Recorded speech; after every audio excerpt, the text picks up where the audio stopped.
In this episode, Holly and I sit down to discuss how her perspective on money and life in general has changed since her cancer diagnosis. And our goal is to encourage you to live a life that you love today as opposed to waiting for a future that is not guaranteed. She's Holly, and she helps people find financial freedom. He's Nate. He makes sense out of money. This is Dollars and Nonsense. If you follow the herd, you will be slaughtered. All right, everybody, welcome back to the show, and Holly, welcome back. It's been a while, and it's fun to have you back on the show, and here to talk about just some things that have been going on in life and on more of a personal basis. But our goal in this episode is really, and we'll just have a chat, and I'll ask some questions to you just on how things have been changing since you were diagnosed with cancer. And there's anybody who's going through dramatic transitions or crises or traumatic events in general, what's most important to them becomes more glaringly obvious than ever before. And with the passing away of Ray last year, alongside getting diagnosed with cancer and going through treatment, and everything, it's a total life change. And you're not the only one in the world who goes through it. We all go through it at some point. We're all impacted, whether it's ourselves, whether it's our people we love. And I'm just saying that what I would like to do is use your story, your testimony, as an encouragement to everyone else that says, hey, don't put off for forever creating the life that you want to be living, because for none of us is the future guaranteed, for our family, for ourselves. And so that's really what we want to dive into today, is just have an open discussion on how things have changed. So go ahead, Holly, give the listeners like some background to the past year or two. Just give us some background. So, just a little background. In December of 22, I was diagnosed with stage 2 cancer. Um, and I had different options of either pursuing what I'm gonna traditional way with a 30% chance of recovery, or um remission, and then or I chose an alternative path. And partly that's because of my outlook on life.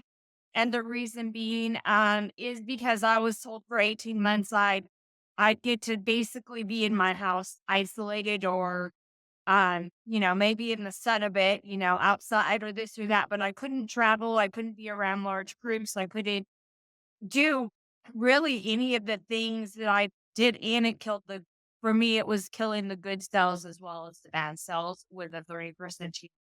So I chose an alternative route.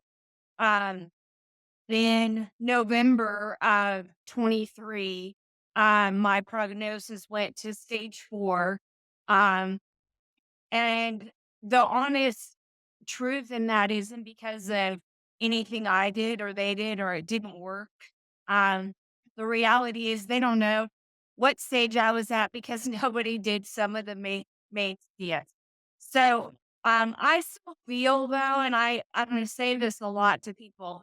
I think I look healthy. I am, even with my diagnosis, nothing has changed in the sense of what I'm able to do physically, mentally, emotionally. The biggest change or the biggest outlook was, for me, it's not that money is important. It's about waking up every day and choosing what you love to do, that this is what you're doing, that you value, that you understand that this is your purpose or your calling. If you're not in God's will, in my opinion, then you're not in the safest place you're supposed to be. And I feel like I am in God's will, and I'm doing what God's called me to do with my own life, and had to ask, do I love what I'm doing? Do I want to change what I'm doing? And how does that look like? And it meant being very authentically vulnerable and honest with the people on my team, and my family and those closest to me, but also that even employees, because yeah, you can't, I can't operate the same way that I was operating. And I did have to make some lifestyle changes and things like that. So, um, for rat, I get asked every appointment, "Are you depressed? And are you in pain?" Of which those have always been no, there's never been that. And so I think in that hindsight, yes, I have this diagnosis, but it doesn't define who I am because the reality is I realize I should be living my life that way every day. We're not promised tomorrow. We never are. And so if we're living our life, I'm gonna do that tomorrow. I'll take care of that tomorrow. I'll start planning for that tomorrow, in my opinion, or I'll ask God what his will is tomorrow. I'll be obedient tomorrow. Um, it's just an excuse to continue to live your life the way you want to live it versus surrendering and being in the will of God. And potentially, in my life, that's kind of shown up like avoiding uncomfortable conversations that are necessary. You're right. So like, wait, there's always plenty of time later on for uncomfortable conversations. But like, and making uncomfortable changes, and that's one of the things that I fall prey to as well. That hey, there's there if what I've found is that in life, if there's risk in everything we do, there's uncomfortability in almost everything, every opportunity that comes our way. And at the end of the day, we have this one life to live. And you could live to age 100, you could live to age 40, you could live, I mean, no, only God knows like how long this life is going to be. And I feel like we can waste so much time without ever envisioning what we want our life to look like, just falling, like, you get married, you go to school, you get a job, you get married, you have kids, and life just passes by. And sometimes it takes a medical diagnosis. You talk to everyone who's gone through something like this, um, where suddenly your real priorities become your only priorities. Like everything, all this other stuff that was keeping you from living the life that and creating the life that you actually want to be living. Um, all of that stuff feels way less important. So, and the question is, why do we wait for an emergency or a crisis to take place to start taking actual control of what we want to be doing with our days and with our life?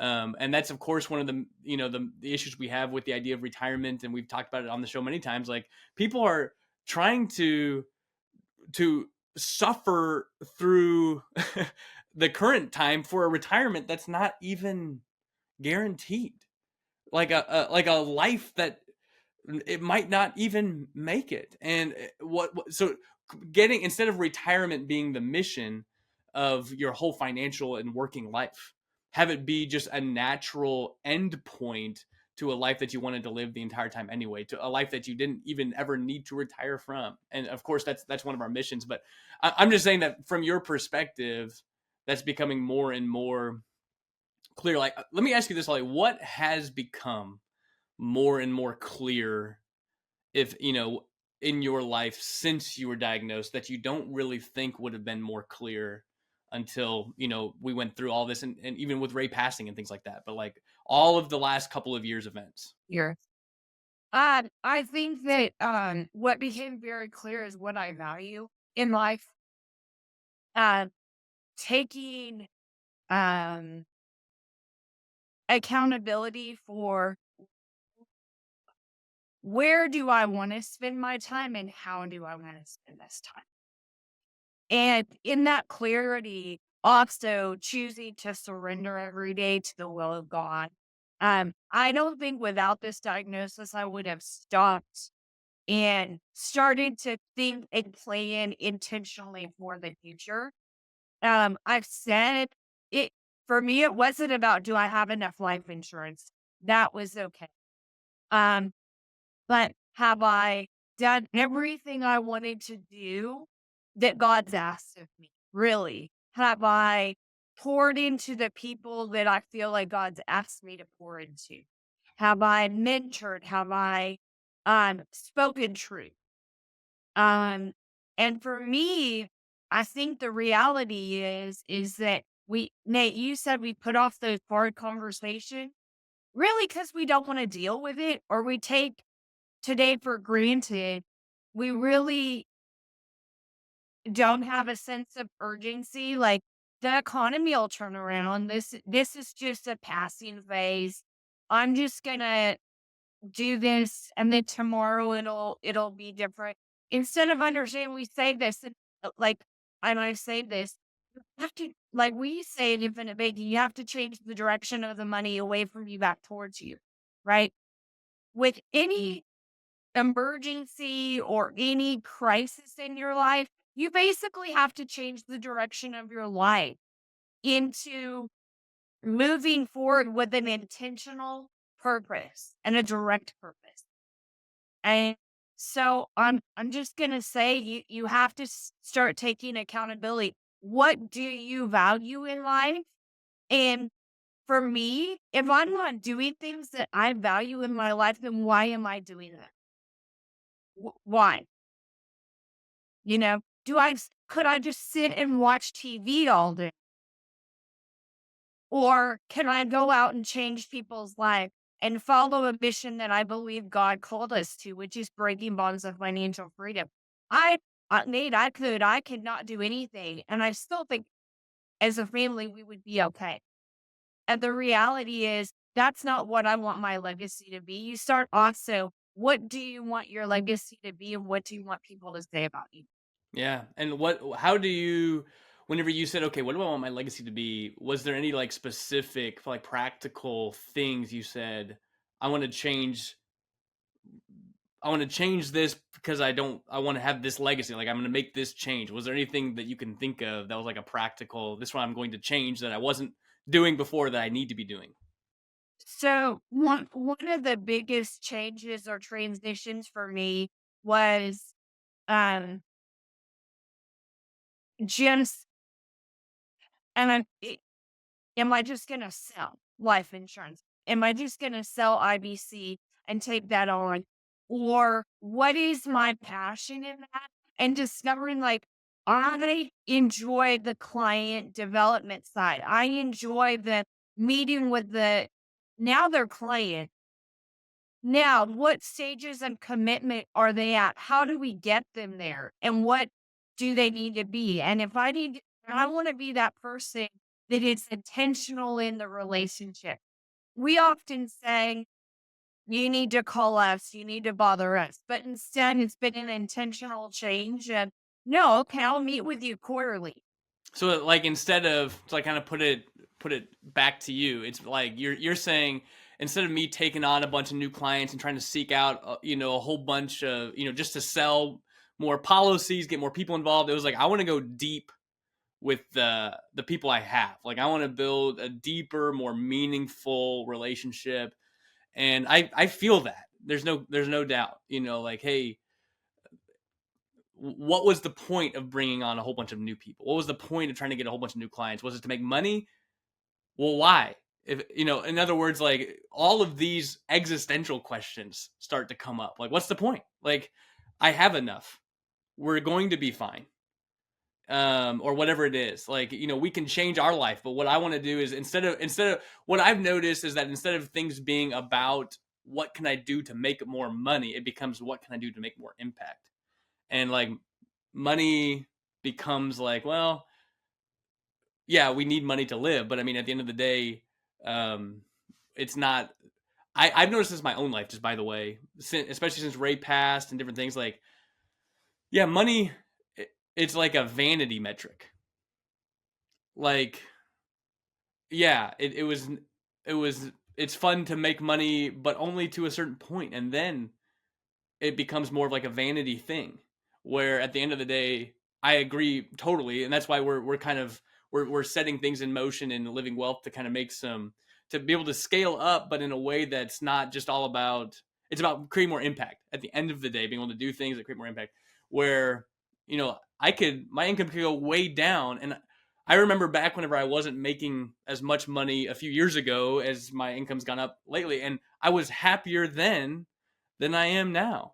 You know what I mean? Like it's it just as it, I haven't had like a medical crisis per se to help me realize this, but it's more been, maybe with the passing of Ray and things, on the side, it just, you get more and more responsibility, more money, more problems, and at some point you end up sitting here like, yeah, it's not about the money. Like, yeah, we need money to live, but apart from that, money doesn't fulfill. And that's kind of what I heard from you essentially saying, like, yeah, I want to have build fulfilling relationships with clients more than I want to like try to go bring on a whole bunch of new clients and sell a whole bunch and knock the doors down. So anyway, sorry for interrupting. No, we can, but that's really good because what's come about is I want to impact families and individuals and people. Um, Living wealth as a whole, there's new families and stuff like that. But what we have right now, or what has been built right now, I want to establish those relationships, and I'd say relationships, not um, you're just a client one and done. Really, a relationship, and how do we process through and really develop that? I'll be that person that says, "Hey, here's where we want to go. Where this is like I'm changing that attitude of where do you want to go, not where I want them to go. Where do they want to be on that commitment scale, and how do we get them there?" And I think that I'm just gonna say with the money aspect, I think you neglect relationships when your focus is solely on money. And if anything, the biggest impact is that has changed is I used to have one goal of I want to earn this in in 1 year, and that's completely changed to I want to impact this many families or individuals in 1 year. And we neglect relationships when, in my viewpoint, when we're focused on. Yeah, I think you're right. I think you nailed it. As far as relationships, hey guys, in case you hadn't heard, I created a completely free course on infinite banking that I really believe is the best course available in the IBC world. If you're looking to fully understand how the infinite banking concept really works, then go to livingwealth.com/escape the bank to get free access to the course. Once again, we're offering what I believe is the best course on infinite banking available totally for free. Just go to livingwealth.com/escape the bank to get access. Now, let's get back to the podcast. Anytime you go through some sort of crisis, you realize relationships are almost all that matters. Like at the end of the day, like that's what matters. Everything else is like a distraction to building meaningful, fulfilling relationships with people that you care about, whether of course with your family and friends, but even in work, even in wherever it is you work, um and whatever it is you do, having meaningful relationships, that's what keeps people even in jobs. I mean, all of these, like everyone says, people don't leave jobs, they leave bosses. And that's right. It's essentially they're saying, hey, I don't like this relationship, so I'm leaving to go find a relationship with somebody else, because I don't, it deep down, whether we just give lip service to it, like, or we distract ourselves away from it, at the end of the day, relationships are all that actually matters. It's funny we all know this, we just don't live it.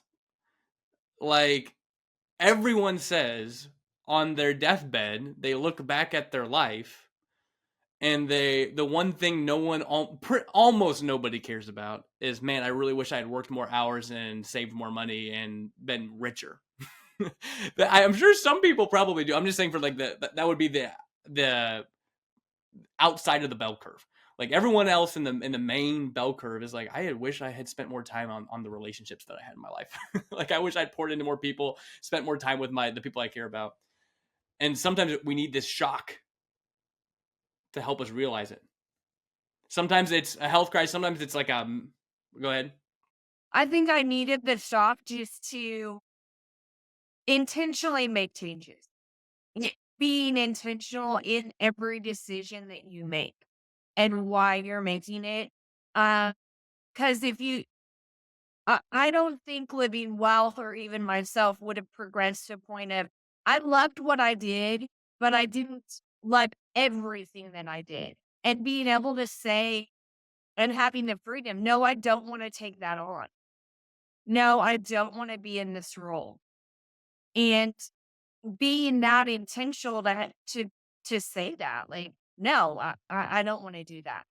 And And if it hadn't happened, I would have kept going full steam ahead. I can take that on. I can do that. And it wouldn't have been about me and something I was very passionate about.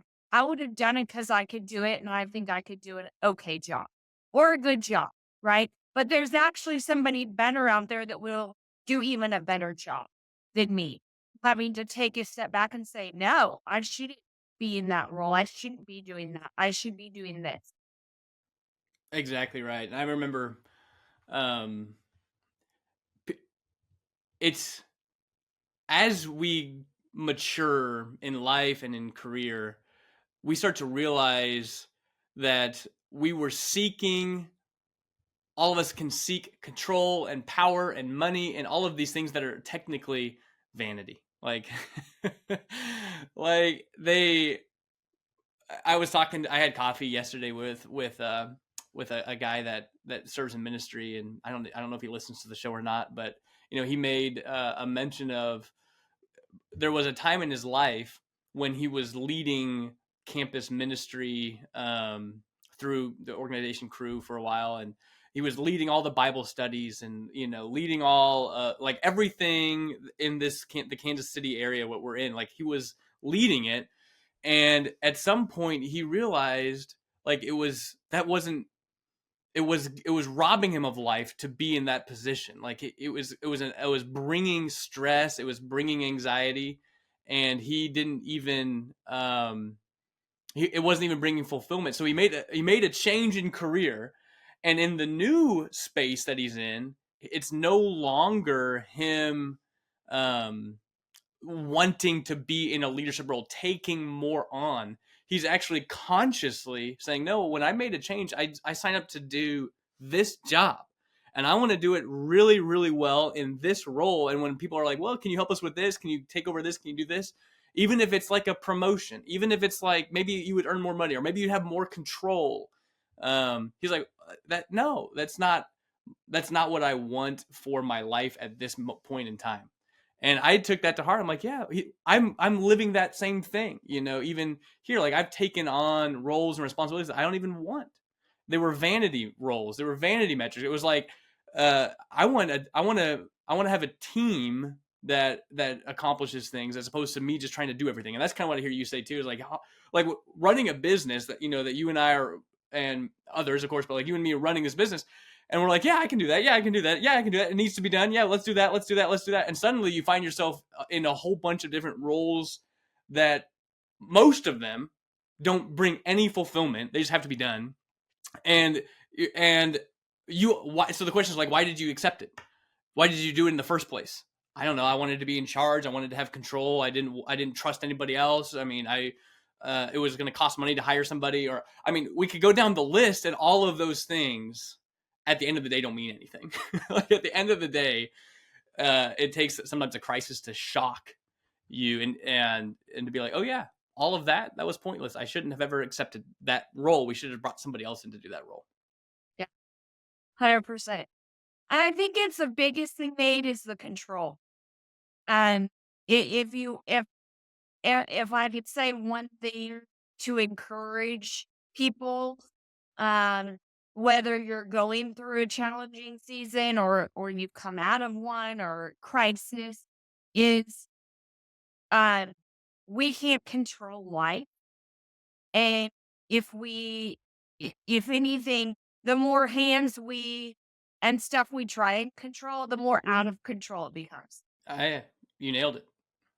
I'm actually preaching this next Sunday at our church, and that's actually like the message I'm going to preach is this idea that we think that if we are in control, and especially if we're in control, we can control outcomes. But in reality, like a walk with the Lord is how much control of an outcome can I give to the Lord and instead do what I'm called to do. So like our focus, instead of trying to be in control, the more things you are in control of, the more stress you give yourself, the more out of control things become. And yeah, we all learn it at some point. But the more you are kind of freely open with controlling things in your life, like I'll take it like controlling kids. Like we love to be in control of outcomes.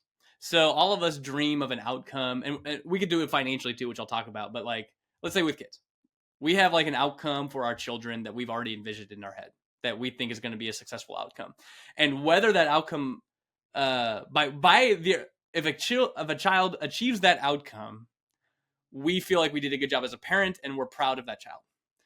If that child does not make it to that outcome, then we feel like we did a bad job as a parent and that child's not doing well.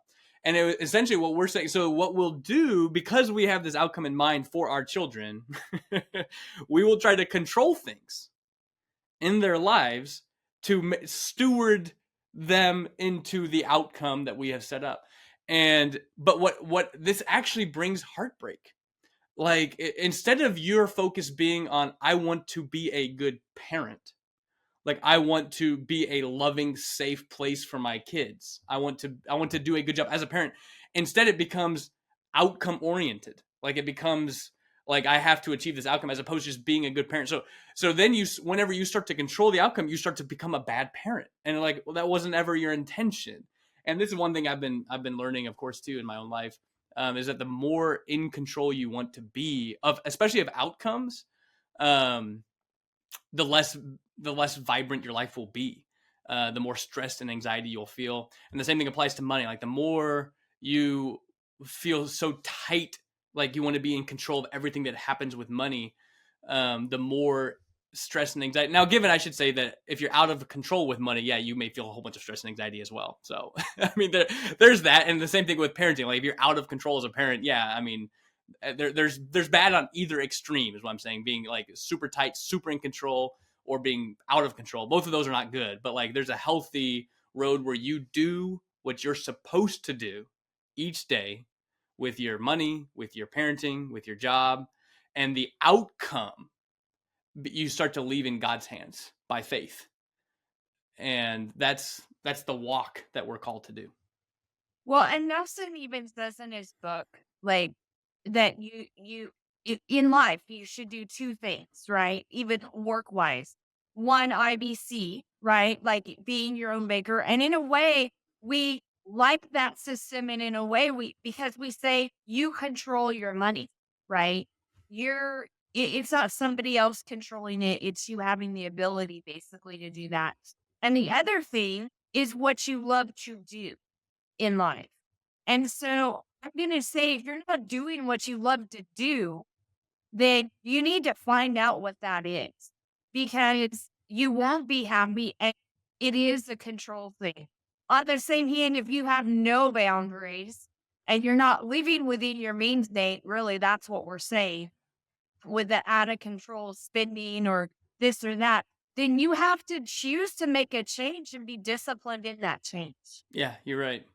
Yeah, so being in too tight, too much in control, and out of control are going to lead down bad paths. But that's why it's a fine line.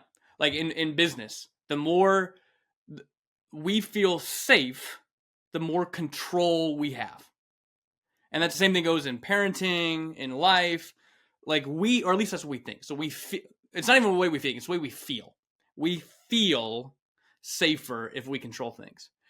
But as you already brought up, the truth is, the less you try to control things, oftentimes the safer things will end up being. Partly because you'll bring in like new leaders and things. Now, and things can go wrong. There's no question, but things can go wrong if you're in control too. Like that's what we're trying to say. Like it can go wrong no matter what, whether you're the only one who's in control or whether you're not. And I think you brought up a good point too. Just like life is just, if there's one mission I have that is bigger than infinite banking, it's that we have this one life. Don't live it doing things that you don't want to be doing for the rest of your life just to earn a paycheck.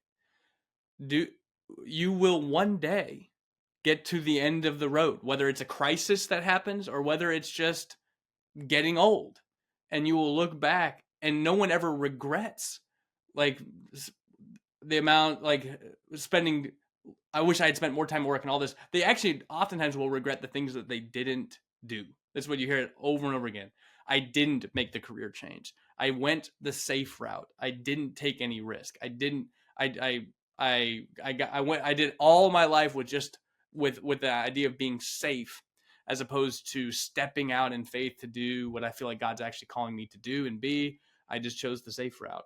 I'm preaching to the choir here with me. You know what I mean? Like that's God's been working on that in my life. Like Nate, it's time for you to wake up, and start working on things, not to control the outcomes. We don't get to control the outcomes. We're supposed to give the out. It's like we are the ones to break the ground. We sow the seed, but we don't bring the rain. We don't bring the harvest. There's things that we're supposed to do but there's things that God is supposed to do, and we let God be God, and we just do the work. My dad makes a joke.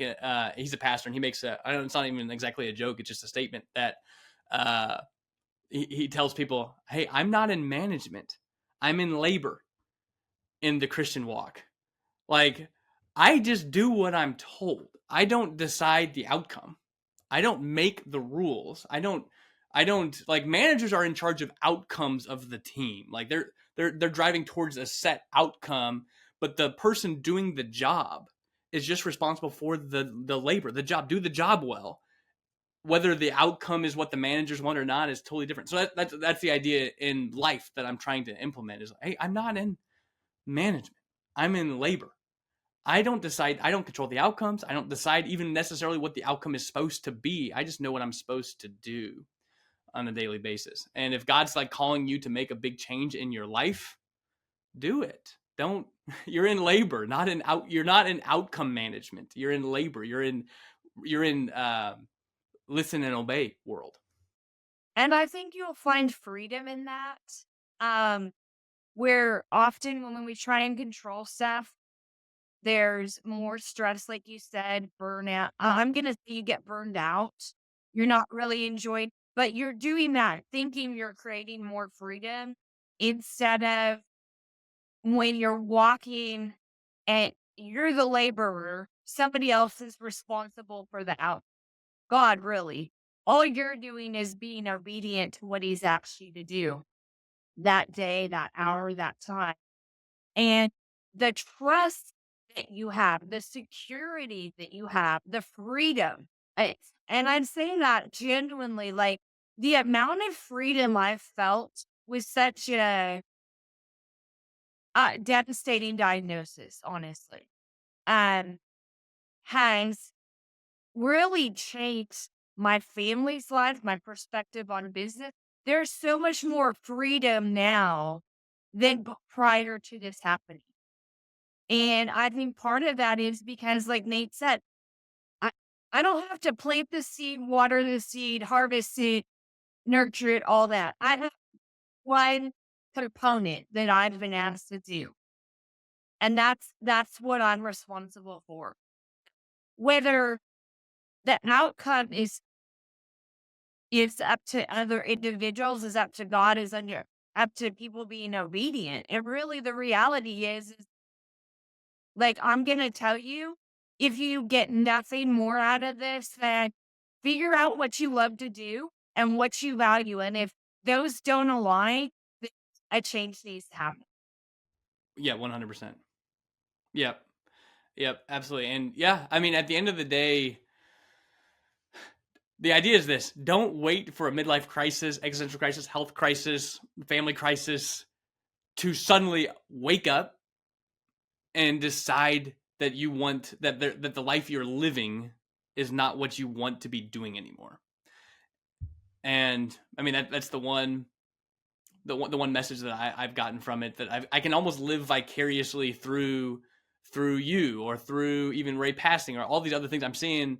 Man, life is so short to get your priorities mixed up. Oftentimes we get our priorities mixed up when we want to be in control of things that we shouldn't be in control of.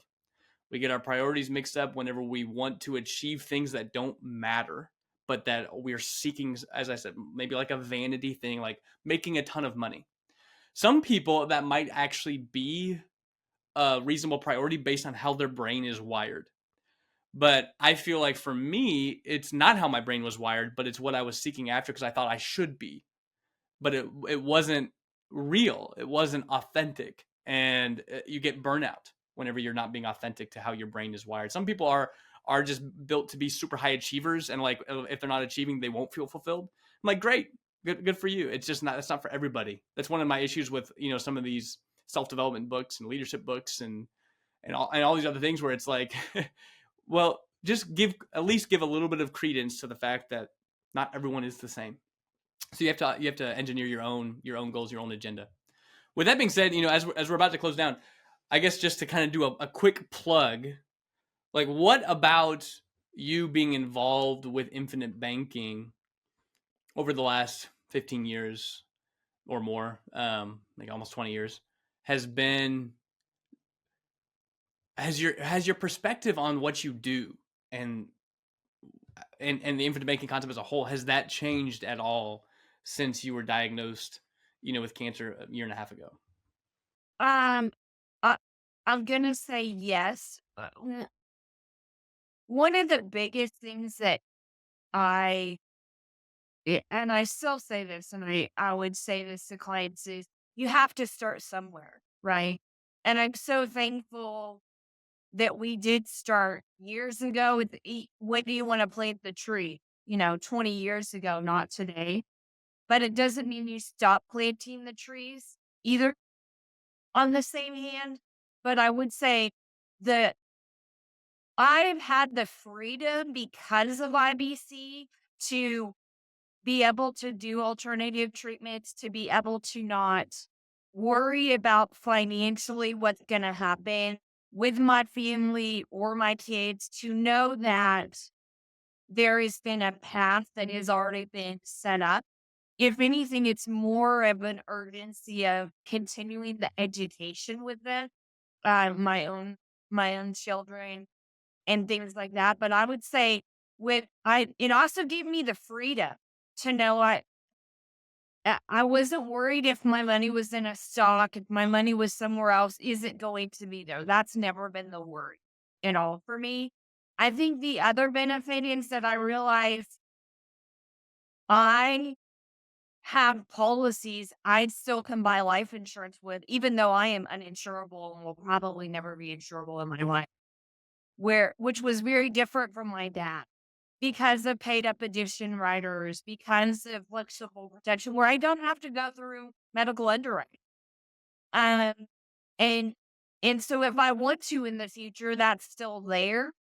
I'm gonna say also I'd realize the benefit of having just the freedom to say, hey, can I take a loan out from my policy and not have anybody question me about when or how or if I'm gonna repay it or whatever it may be or what's it for. Very, very significantly. I mean, I have no problem saying that when I started making changes, my income changed, but my quality of life and what I feel our financial future looks like is even better, even though my dad had said this. I'm making less money, yet I'd have more freedom and I'd have more financial freedom. Um, in that sense because of strategically knowing and understanding not only IDC, but where do I want that commitment to be? When I graduate from this earth, where do I want my family to be at on the IBC commitment level? And as a family asking that, where do we want to be? So that I can look at things differently instead of hoarding it all to myself. Yeah. So I hope that makes sense. But the reality is, without IVC, I wouldn't, I couldn't have done alternative treatments. And I don't think without IBC and the implementation of it and the discipline of living within your means, paying yourself first and stuff like that, I think it would have created a financial crisis as well within my family that we haven't, nothing's changed. Um, in that sense, I think it was the letting go of knowing there was a plan in place that all we had to do was follow it. And so for that, I am extremely grateful that I have that. Not that I just have life insurance, that I actually have a financial plan that is not dictated on what a financial advisor said, but that really is dictated if you really, I've had to go back and look at biblical principles, you know, not only like tithing, but paying yourself first and all these things. So workers worthy of the wage has become a very big impact in my life because I think oftentimes we think we're not worthy of something when you are. If you're in the will of God and you're doing what you love, you are. Irregardless, and you're working consistently and growing, you're worthy of that wage and understanding that God wants to pour out less. Oftentimes he can't because we're not willing to. That's 100% true. Thanks for that, Holly. That's awesome. Let's go ahead and wrap it up. It's been such a pleasure to have you back, Holly. And we are praying, and we will continue to pray that God would bring forth complete and total healing. But no matter what, we can turn things into good by what we learn in every experience. And that's definitely what you've been doing. And you're a light to other people that are going through similar things, which I know means a lot to you. But with that being said, let's go ahead and shut it down. Thank you guys so much for being here. This has been Dollars and Nonsense. If you follow the herd, you will be slaughtered. And always remember too, if you'd like to learn more about infinite banking, we have a free course on our website. Go to livingwealth.com/escapethebank, livingwealth.com/escapethebank, and you can sign up for free and take what I think is probably the best course on infinite banking that you can take from start to finish on understanding the ins and outs of what this whole thing is. We hope to see you guys there. For free transcripts and resources, please visit livingwealth.com/E234.